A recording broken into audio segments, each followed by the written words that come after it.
आइए एक बार फिर से सभी का बहुत बहुत स्वागत है आपके अपने YouTube channel AK prime study platform पे। तो चलिए आज हम फिर एक बार आपके लिए लेके आए हैं टेंस। जी हाँ, प्रेजेंट टेंस के चारों पार्ट आपको पढ़ा चुके हैं और आज बारी है पास्ट टेंस के शुरुआत करने की। ठीक है, तो पास्ट टेंस की हम शुरुआत करने जा रहे हैं और पास्ट टेंस के चारों पार्ट आपको विधिवत समझाने वाले हैं। तो क्लास शुरू करने से पहले आपसे एक बार फिर से वही निवेदन कि चैनल पर नए हैं तो चैनल को सब्सक्राइब जरूर कर लें ताकि आप कि इंग्लिश हम बेहतर कर सकें। ठीक है, टेंस हम इसलिए पढ़ा रहे हैं क्योंकि इंग्लिश अगर आपको बोलना है, समझना है, सीखना है, पढ़ना है, जानना है तो टेंस जानना अनिवार्य होगा। बगैर टेंस के आप इंग्लिश ना बोल पाएंगे, ना समझ पाएंगे, ना जान पाएंगे, ना सीख पाएंगे। ठीक है, इसलिए कहते हैं ना इंग्लिश की जड़ टेंस होती है। तो टेंस आप सीख लीजिए। इसके बाद हम और भी क्लासेस, हाई स्कूल, इंटर के और भी क्लासेस, ग्रामर के, लिटरेचर की, वो आपके लिए लेके आते रहेंगे। तो चलिए क्लास शुरू करते हैं। ठीक है, अब क्लास में आज हम बात करने वाले हैं पास्ट टेंस के। पास्ट टेंस में का जो पहला पार्ट होता है वो होता है पास्ट इंडिफिनिट टेंस। जैसे प्रेजेंट टेंस का पहला पार्ट प्रेजेंट इंडिफिनिट टेंस होता था, इसी तरीके से पास्ट टेंस का पहला पार्ट पास्ट इंडिफिनिट टेंस है। ठीक है, इसकी पहचान क्या होती है? देखिए पहचान, कोई भी हिंदी वाक्य होता है उसके अंत में था, थी, थे होता है और साथ में वर्ब भी होती है। इसके अलावा इसमें एक चीज़ और होती है, देख लीजिए, लास्ट में बड़ा की मात्रा भी लगी होती है या फिर बड़ी की मात्रा लगी होती है या फिर जैसे हम कह सकते हैं ए की मात्रा भी लास्ट में आ जाती है। तो ये भी पास्ट इंडिफिनिट टेंस की पहचान होती है, ये ध्यान रखिएगा। ठीक, अब देखिए आगे हम चलते हैं। इसकी हेल्पिंग वर्ब क्या होती है?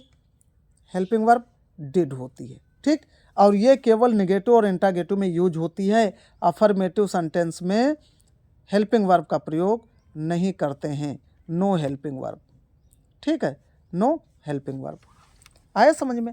क्यों? क्योंकि अभी हम समझाएंगे, आपको एग्जाम्पल बताएंगे, आप बेहतर समझ जाएंगे। ठीक, तो चलिए हम अफर्मेटिव की पहले बात कर लेते हैं, क्योंकि अफर्मेटिव में हमने अभी बताया कि अफर्मेटिव में क्या होता है, हेल्पिंग वर्ब का यूज नहीं होता है। इसमें क्या होता है, वर्ब की सेकंड फॉर्म आती है। देखिए जैसे स्ट्रक्चर देखिए इसका, सबसे पहले सब्जेक्ट, सब्जेक्ट के बाद वर्ब की सेकंड फॉर्म और इसके बाद ऑब्जेक्ट और ऑब्जेक्ट के बाद कंप्लीमेंट, मतलब जो भी बचता है अदर वर्ड्स कह सकते हैं, उसको हम लिख लेते हैं। इसमें हेल्पिंग वर्ब का यूज नहीं होता है, वर्ब की सेकंड फॉर्म आती है। ठीक, अब एग्जाम्पल लेंगे जो हिंदी से इंग्लिश में कन्वर्ट करके आपको दिखाएंगे तो आप वहाँ पे समझ जाएंगे। ठीक, चलिए अब देखिए एग्जाम्पल क्या है।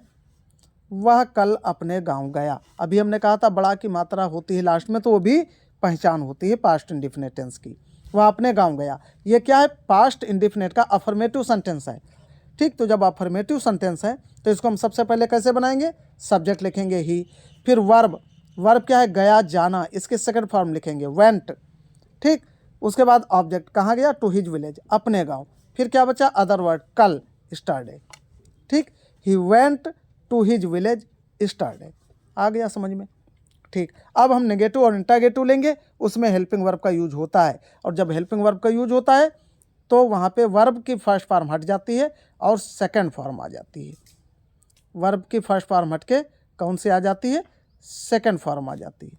ठीक, देखिए जैसे तुम क्रिकेट खेलने नहीं जाते थे, तुम क्रिकेट खेलने नहीं जाते थे।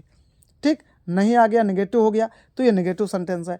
नेगेटिव में अभी हमने कहा आपको क्या होता है, हेल्पिंग वर्ब डिड आ जाती है और इसके साथ वर्ब की फर्स्ट फॉर्म हो जाती है, वर्ब की फर्स्ट फॉर्म।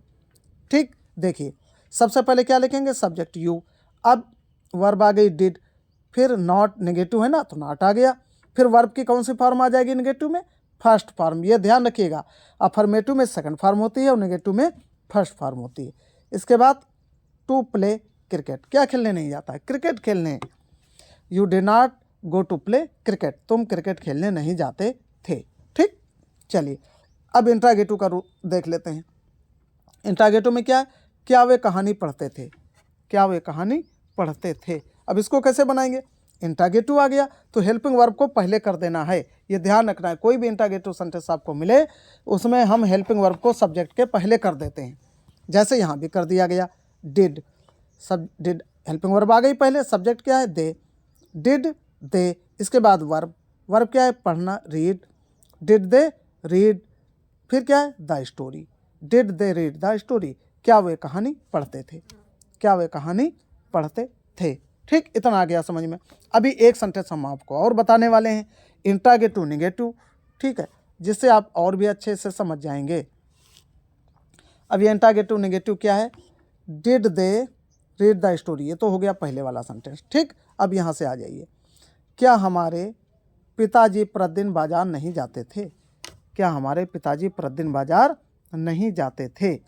ठीक, देखिए क्या करेंगे हम, सबसे पहले डिड हेल्पिंग वर्ब आ गई, अवर फादर हमारे पिताजी, नॉट गो नहीं जाते थे, कहाँ नहीं जाते थे, to the market, to the market थोड़ा सा इसमें दिख नहीं रहा है, अभी इसको हम हटाएंगे तो आप देख लीजिएगा। ठीक, did our father not go to market, फिर क्या है प्रतिदिन मतलब एवरी डे या फिर डेली, ये यहाँ पे लिख दिया हमने यहाँ पे। ठीक, क्या हो गया, did our father not go to market daily. ठीक, तो ये 4 एग्जाम्पल हमने आपको बताए पास्ट इंडिफिनिट टेंस के। ठीक है, नेक्स्ट क्लास में हम अगले टेंस की बात करेंगे आपसे। आज की क्लास यहीं पे ख़त्म करेंगे, मिलते हैं नेक्स्ट क्लास में, तब तक के लिए धन्यवाद, थैंक यू फॉर वॉचिंग।